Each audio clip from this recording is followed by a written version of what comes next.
How's it going, boys, girls, and squirrels, and welcome to the Season 2 finale of Good Omens. Feels like we got through this one quick, even though we got through this at about the same rate that I do most any other show. Every season is only 6 episodes long, but each episode is an hour long, so I only react to one episode per video. And most of the time, I react to shows with 12 episodes per season, but each episode is a half hour long, so I do 2 per video. So really, this has taken as much time as any other of my series would have, but for some reason, it feels quicker. At least to me. Maybe you guys don't feel that way. But I feel like another contributing factor is the fact that most of the cast from Season 1 isn't in Season 2. So starting Season 2 almost felt like a soft reset of sorts. It felt like I started a new 6-episode-long series after having just finished one. And I'd also heard that Good Omens wants to end on Season 3, and it makes me wonder if all the side plots of this season are gonna get wrapped up in this episode, and then they're gonna start a bunch of new ones in Season 3 again. Like, I wonder if that's gonna become their pattern. Each season is a new batch of human characters that Crowley and Aziraphale are going to have to indirectly, directly help. But who knows? It does feel like this season, more so than the previous one, is laying the groundwork for a follow-up season, which makes a lot of sense. Season 1 was adapting a standalone novel that had no sequels nor any planned, so it makes sense that it would, feel like its own standalone series. And then afterwards, they made Season 2, assumedly with the intention of making this a 3-season show. And I'm sure they're gonna tie up a lot of the loose ends of this season at the end of this episode, but it does feel like a lot of the plot beats of this season are like a prologue to what will end up becoming greater plot beats. For example, Shax, right now, sieging the bookshop.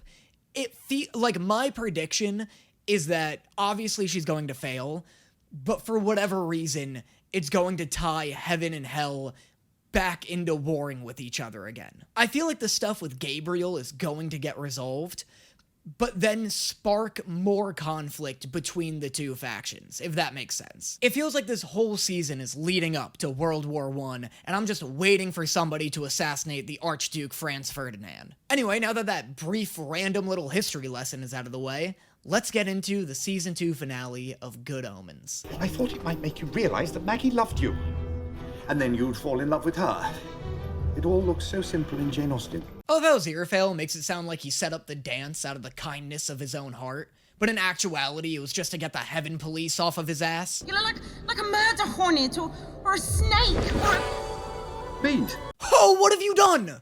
You fool! You've only made him hotter! He looks like a German runway photographer. He looks like he invented whiskey. I'll follow you. Do you have to follow her like a freak? The sentence, "I'll follow you," goes from being a statement to a threat when you do it like a weird little goblin man trying to eat her dreams. Yeah, I've always wondered this about vampires and other demons that can't enter buildings without being invited in. Does that just include doorways? Like, is the loophole just smashing through the windows instead? Or actually, you know what a really good plan would be? If you threw something through the windows to knock over the candles, light the house on fire, and then it forces them to leave. You know what I mean? If you can't get in the house, just get your targets out of it.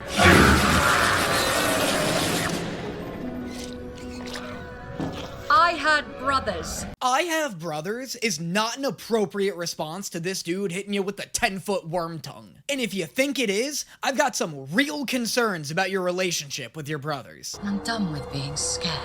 Please, Maggie. Oh, suck a butt sucker. I hope you got a stone, because Maggie's got 2 birds for you. You run a shop nobody visits.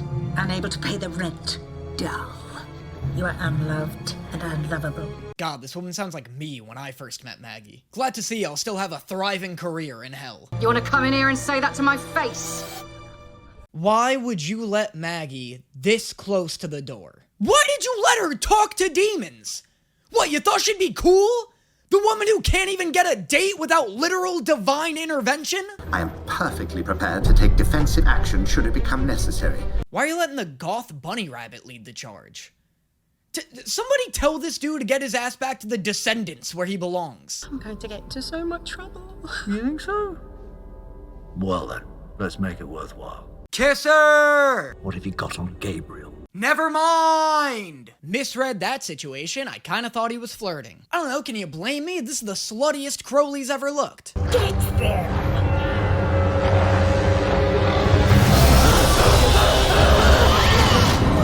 Question. What did that do? Did it send him to heaven? Did it send him back to hell? Did it melt him like holy water does? This show keeps introducing new ways angels and demons can die, and they've all lost all impact on me. Because I assume it exorcised him, right? Like what happened to Aziraphale? And when Aziraphale was exorcised, his body was destroyed, and he was sent back to heaven. So does this destroy their body and then send them back to hell? Are they sent to heaven, like, to be punished? Does heaven have jurisdiction over demons? Not to mention, this show also introduced getting your name erased from the Book of Life, which has never come back up again.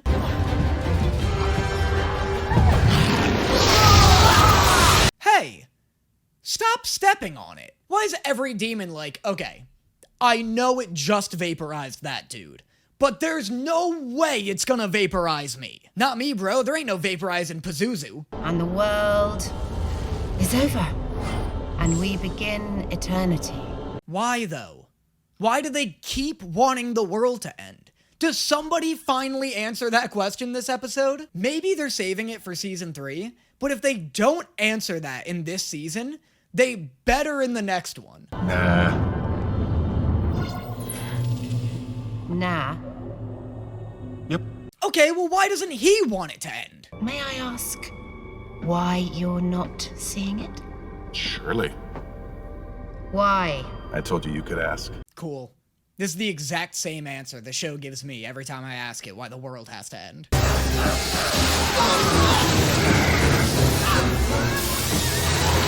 Is hell just made up of Home Alone goons? Like, are we really this incompetent at killing people? In hell? Why even give cops guns? Just give them fire extinguishers. They're crazy effective, apparently. I guess at that point, just give firemen the authority to arrest people. I know these are like the lamest of Hell's demons, but you'd think the lamest of Hell's demons would still be a little more competent than 2 borderline middle-aged women. And you are henceforth removed from office. I see. You're casting me down to hell. This poor dude just got his ass voted into hell? Sometimes an angel just has to say, guys, enough. Oh, and he took it like a champ. These clothes. Are not appropriate. Got it. Well, I'll just need to take off my clothes and clean out my desk then. I love that we had to get a thorough explanation as to why Gabriel was naked when he showed up on Earth. Super unnecessary explanation. I was fully ready to just buy that his clothes burned up when he was cast out of heaven or something. He dropped it. Doors closing. So Gabriel had his memory erased and then put it inside of that matchbox, right? Didn't he say his memory was inside of a matchbox and he lost it? And this is him dropping it, right? So that's where his memory went. I can't find his memory anywhere. I'm so fucking confused. So they didn't wipe his memory yet. So Gabriel wiped his own memory and put it inside of the matchbox? Was it so someone would find it and give him his memory back later? I don't know, he doesn't seem like the cunning, planning sort of type. He also seemed pretty cool with losing his memory a second ago, so I don't know why he'd set up this, like, Kira-level trap. He's left heaven. Should I sound an alert? Oh, don't be so wet. Don't be so wet is the craziest and meanest thing I've ever heard. That's like what an asshole boyfriend says to his girlfriend when he's too tired to smooch. Also, it sounds like their problem just stripped and solved itself, right? Like, why would they need to go and find him? Gabriel erased his own memory and then fucked off. Isn't that exactly what they were gonna do to him anyway? I haven't done this since the Great War. Hey, which Great War, Aziraphale? You've been around for all of them. We're only meant to do it when we're actually on a wartime footing. Oh fuck, he made a halo! That's wild! I completely forgot about this massive aspect of angel lore. I don't know, at no point was I was like, hey, where's all their halos? That's sick that it's like this bio nuke. You see what I mean? Why is this guy back? He just got exorcised. What did that do if not take him out of commission? What, did it just send him back to hell and he had to scurry on back up here? Is there no cooldown for how quickly you could get killed and then come back?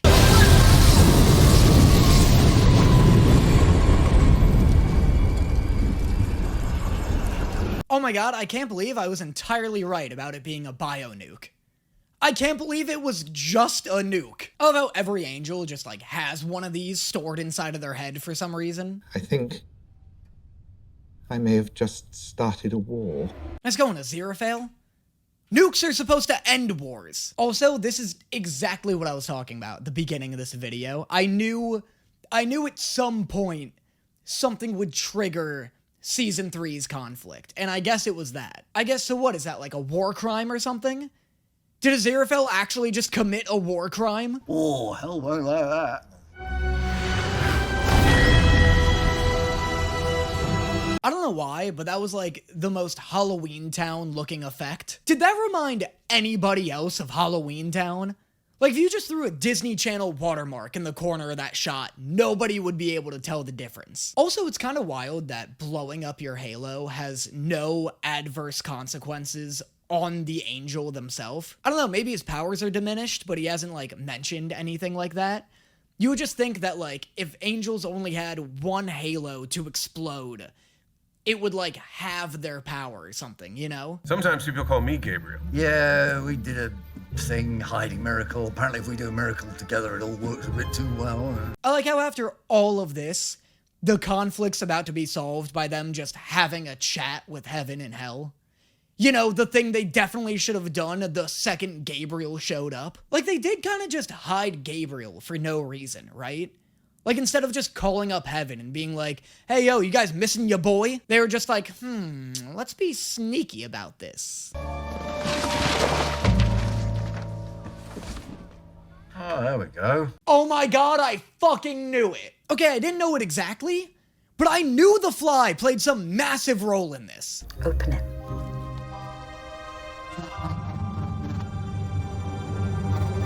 Oh, is something horrible about to happen? This fly about to do something fucking horrendous? Yup, I was right. That was awful. It doesn't bear thinking about. You should try to get 10 million demons. I totally forgot about Beelzebub's awful fly hat. I can't believe they had her wearing that. It looks like a cake. I don't know who you are. Come on, it's me. Beelzebub. Lord of the Flies. Maybe he doesn't recognize you because you aren't wearing a parade float on your head. Tell me about it. Everyone in heaven is all like, well, you're the commander-in-chief. Can't you just make the war happen anyway? Like I make the rules. Yeah, it's me. I'm everyone in heaven. I was asking that the whole first season. An interesting proposal. No Armageddon. Oh my god, are we finally gonna get an answer to the haunted song mystery? I kind of forgot about this. It sort of just disappeared for the last 3 episodes. Contains information in a tuneful way. Every day something is getting closer. I kind of want them to fall in love and have thousands of babies and I'll murder anyone who disagrees with me. Is that intense? Am I being intense? No, I don't think so. I think that's a reasonable reaction to what just happened. She's being an absolute cutie. And he's John Hamm. No need to ever meet again, is there? None whatsoever.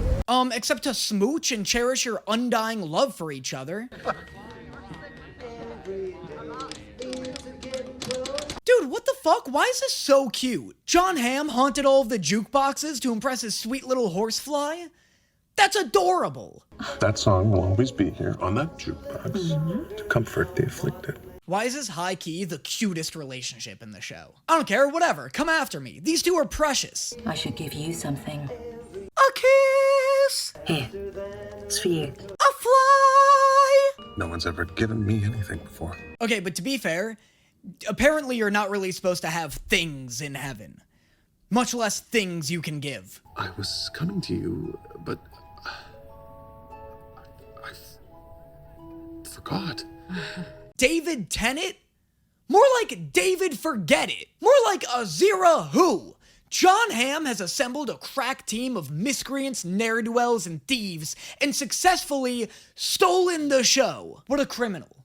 What a thief of spotlight. This is the best content in the entire season, by far. I'm so engrossed in these two's relationship, which is shocking because Beelzebub has had like 10 total minutes of screen time across the series, and this Beelzebub has had maybe 5. I just found something that mattered more to me than choosing sides.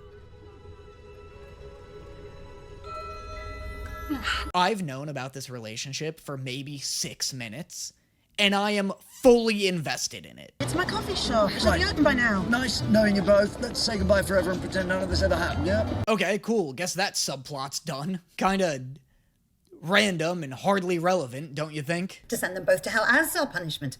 But we'd be the ones doing it. Why don't we ask them? Why would we ask them? They're low-key on trial right now. Gabriel. Beelzebub. What do you want? Aziraphale is trying so hard to give this public execution a romantic ending. This is like when they let Tyrion decide who should be king of Westeros when he was literally on trial for treason. I would like better clothes. Good luck finding anything better than what's in Aziraphale's wardrobe, buddy. They can't just... Every day, it's a getting closer. Going faster than a roller coaster. Oh my god, this is the fucking best couple. These two put every other couple to shame. Yuri and Victor. Sanlong and Shaylien. Luz and Amity. That's right, I said it! Well, the name of your establishment. Give me coffee or give me death. I assume they always ask for coffee. They don't ever ask for death, no. Hey, I know you've been awake for 36 hours and you're grappling with the fact that you just found out heaven and hell both exist. But don't you dare give this man attitude. That was charming as hell. He's being his cutest little self, and he deserves a giggle. I am the Supreme Archangel. Duty officer. And I... Excuse me, I'm sorry, I must interrupt you there. Holy shit, is this God? Did they recast God? I feel like God's not someone you recast, you know? Just like out of respect. Last time I saw you, you were a big floating giant head, man.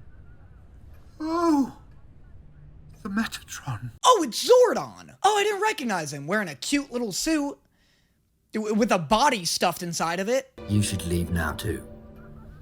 The Metatron told me to wait. He said he might need me. Look, I'm gonna be honest. I'm kind of glad this is the last episode of Good Omens I have to react to, because there are only so many different ways I can call somebody cute before it starts getting old. Season 2, more like Season 2 cute. Everybody in the season's in their fucking aw shucks era. Can I take a book with me? I was looking at one earlier. They're like people, only portable. Like, fucking stop. You're too adorable. God, she's like a fucking human Pokemon. I just want to catch her in a ball and carry her around everywhere. And then make her fight other versions of herself. For glory. For profit. No, it won't do any good. It doesn't matter. We have to tell them.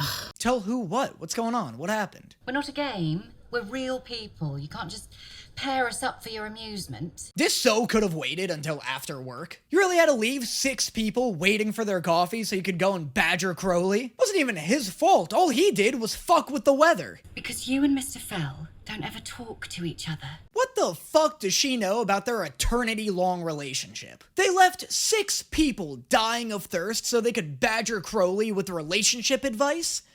This man they've known for a collective 40 minutes? What's that you're holding, Uriel? Book? Ian Banks? The fuck is Ian Banks? Wild to have a character read a Neil Gaiman book in Season 1, and not a Terry Pratchett book in Season 2? What is The Crow Road? How is this not a book by a boy T. Pratchett? As Supreme Archangel and Commander of the Heavenly Hosts, and he asked who I thought should take over in heaven. Oh my god, did he nominate Crowley? I feel like I'm supposed to assume that Aziraphale got promoted to Head Angel, and so my gut's telling me that he actually nominated Crowley. You will be able to decide who to work with.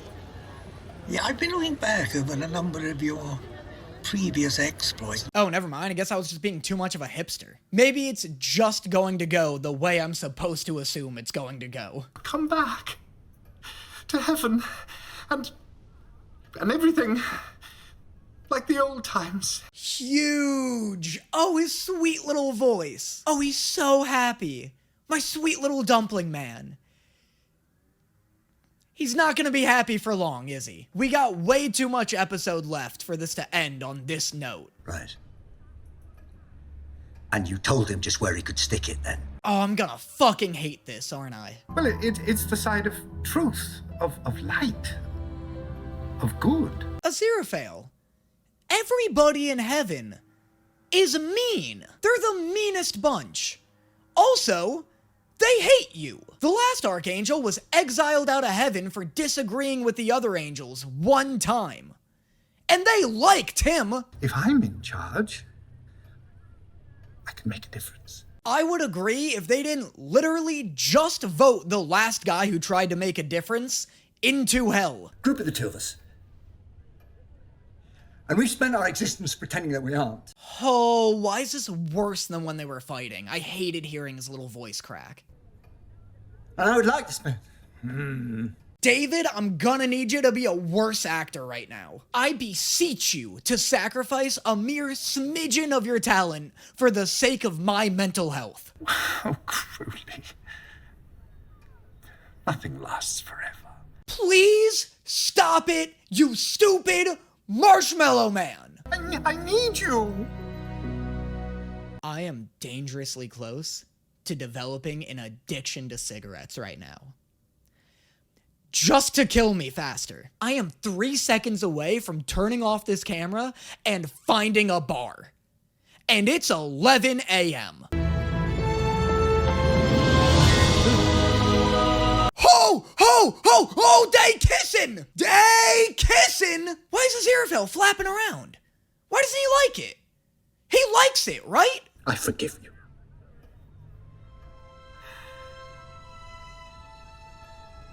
Don't bother. I am dangerously close to developing an addiction to crack. I am 3 seconds away from turning off this camera and hanging myself. And it's a Tuesday. Anything you need to take with you? No. This is a crazy ending, guys. What the fuck? The last season ended so sweetly. Why would you tell me to watch season 2? This isn't season 2 cute. This isn't season 2 cute at all. An angel who is familiar with how they do things on Earth. We call it the second coming. Oh shit, your boy Jeezy's coming back. Crazy move. Crazy move to hype up the return of Jesus Christ at the end of this season. This is such a weird ending, what the fuck? It looks like the show's asking me to pick an ending. Like I'm supposed to click on one of their faces right now. Wow, okay, that was the season 2 finale of Good Omens. Fuck you too. What a crazy way to end things. What an incredibly horrible and sad way to end things. I can't believe Aziraphale.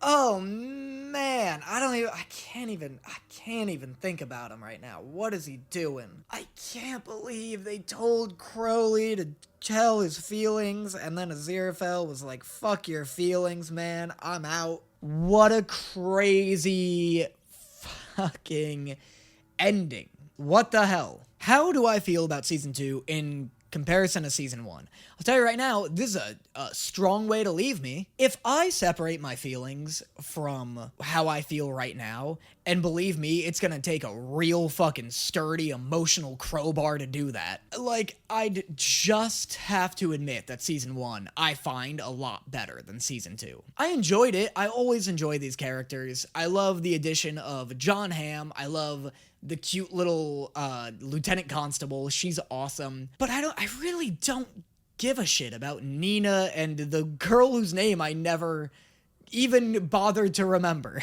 I don't really care about their relationship. John Hamm's relationship really came in swinging at the end here, though. And their relationship felt so unrelated and unattached to this. Like, it was so... And at the end, it's weird, too, that, like, if they just told Heaven about John Hamm, like again, it felt like these two did nothing to actually, like, serve the plot, which I get is like the point. But if they just told heaven and they just told hell, this all would have happened again. They didn't do anything. But it's different because no one did anything this time. Like in season 1, Pulsifer and Anathema stopped the end of the world, and Adam thwarted Satan. But here, the two lovers didn't do anything. These two didn't do anything, Crowley and Aziraphale. And so, yeah, and there was no real overarching, like, goal. The goal was find out what the deal was with John Hamm, but we never really got closer to that.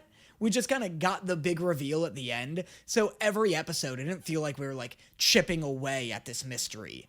It just felt like we were waiting for the answer to get revealed to us at the very end. Whereas in season 1, we had a very clear goal: stop the apocalypse and also find out why it's coming.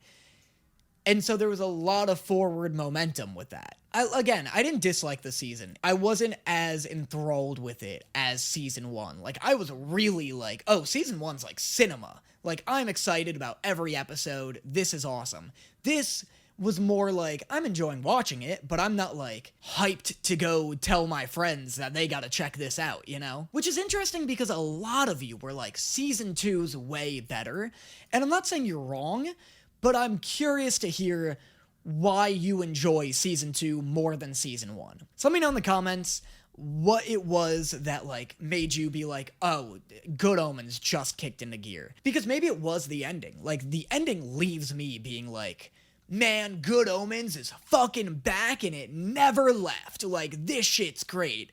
It's amazing what a good ending will do to your perception of something. In the same way of what a bad ending will do. I didn't really care for the ending of season 1, and I was like, oh man, you know, was season 1 really as good as I remember? But looking back on it, it absolutely was. So yeah, let me know in the comments what you thought of this season, of the season finale, and this video, and I will see you guys next time. Hold on to me, baby, won't you come a little closer? Will I live for now? I wrote down what you said to me, baby.